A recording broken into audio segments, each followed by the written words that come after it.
আজকে আমি একটি গল্প বলবো। তার নাম হলো সোনা চোর। একটা গ্রামে একটা লোক ছিল। প্রতিদিনই শুধু দুষ্টুমি করে বেড়াতো।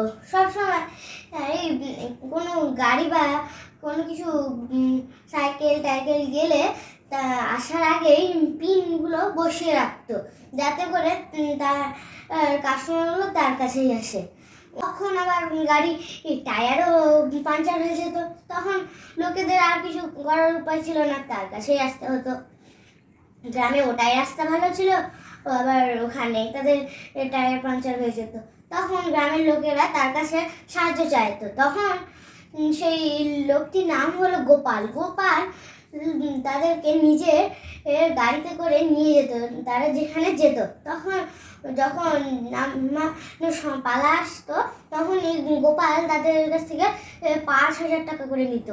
তখন লোকেরা তাকে বলতো গোপালকে যে এত টাকা আবার কে নেয়, আমাদের পাশের বাড়ি সব একটা লোক মোট 10 টাকা নেয় এইটুকু যেতে আর আসতে। তখন গোপাল লোকদের বলতো যে তাহলে ওর কাছেই যাও না, আমার কাছে কেন এসেছো? আমি কি আবার ঘুরিয়ে নিয়ে যেখানে ছিল সেখানে নিয়ে আসবো নাকি? তখন লোকেদেরকে বাধ্য করে তাদেরকে টাকা দিতেই হতো। একদিন গোপাল নদীর পাশ দিয়ে হেঁটে হেঁটে যাচ্ছিল। তখন গোপালের আঙুল থেকে একটা আংটি রিং পড়ে গেল নিচে। তখন সে যখনই খুঁজতে যাবে নদীতে নেমে, তখনই একটা জলে বইতে বইতে একটা চমক আছে অনেক বড়। তার ভিতর তার সঙ্গে লেগেছিল অনেক গয়না। তা দেখে গোপাল তখন একটা গাড়ি ভাড়া করে আনে। তখন সে যখন ভাড়া করে চমুকটা তুলে, তখন অনেক গয়না ছিল। সে ওগুলো নিয়ে ওই চমুকটা নিয়ে বাড়িতে আসে। তখন বাড়িতে এসে সে চিন্তা ভাবনা করে যে কিভাবে ওটা ব্যবহার করা যায়। গোপাল তখন ভাবনায় পড়ে গেল, সারা রাত তার ঘুমই হলো না ওটা ভাবনায়। তখন সে বুদ্ধি বার করলো। বুদ্ধিটা হলো যে সে একটা হেলিকপ্টার ভাড়া করে সারা বাড়ি বাড়ি ঘুরে বেড়াবে। তখন চম্বুকটা সব গয়না টেনে নিবে আর সে বাড়ি চলে আসবে 1 ঘন্টা 2 ঘন্টা ওরকম করে করে। তখন তার অনেক গয়না হয়ে যাবে। এইভাবে বেশ কয়েকটা দিন গেল। তখন গ্রামের লোকেরা গোপালের কাছে গিয়ে এইসব অভিযোগ করে যে তুমি কেন চুরি করবে আমার গয়না, তুমি ফেরত দাও। তখন গোপাল গ্রামের লোকেদেরকে বলে যে কেন, আমি তো চুরি করিনি, আমি তোমাদের বাড়িতে গিয়েছি নাকি যে চুরি করে নিয়ে চলে আসবো? এটি আমি নিজের রোজগার করেছি আর কিনেছি। তখন গ্রামের লোকেরা বলে তো ঠিকই তো, গোপাল তো যায়নি, তাহলে কে চুরি করলো? তখন গ্রামের লোকেরা একটা বুদ্ধিমান ব্যক্তির কাছে গেল। তার নামটি হলো রাজেশ। রাজেশ একটি বুদ্ধিমান ছেলে। তো রাজেশকে সব ঘটনা বললো যে কিভাবে চুরি হয়। তখন রাজেশের একটা বন্ধু ছিল যেটা খুবই চেনা জানা। বন্ধুটি সোনা বানাতো, অনেক বিভিন্ন ধরনের, বড় ছোট অনেক বিভিন্ন ধরনের সোনার গয়না বানাতো। সেই বন্ধুটিকে বললো যে তুই একটা বড় ধরনের সোনার একটা পাথর আমাকে বানিয়ে দে।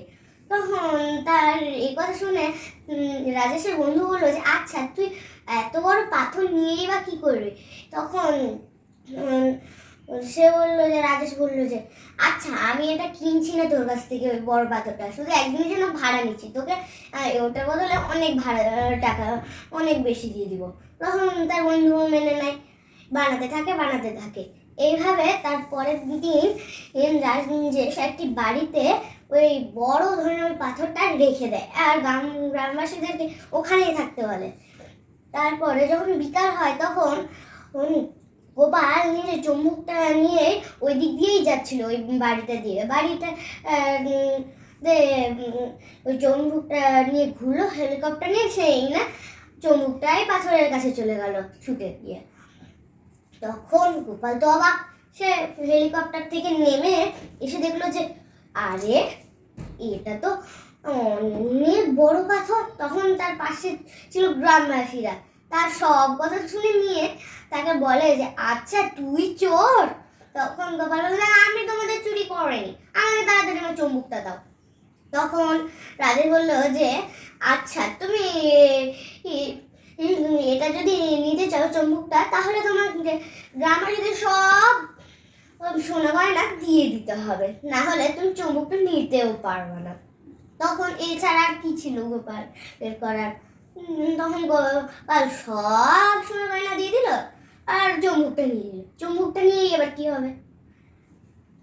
তখন রাজেশ গোপালকে বলল যে তুমি যেই নদী দিয়ে হাঁটছিলে সেটা আসলে গঙ্গা নদী। ওই গঙ্গা নদীতে তুমি অনেক সোনা পেয়ে যাবে, ওখান থেকেই নাও। এমন করে আবার গ্রামের লোকেদেরকে আবার ঠকাও মেরে নাকি?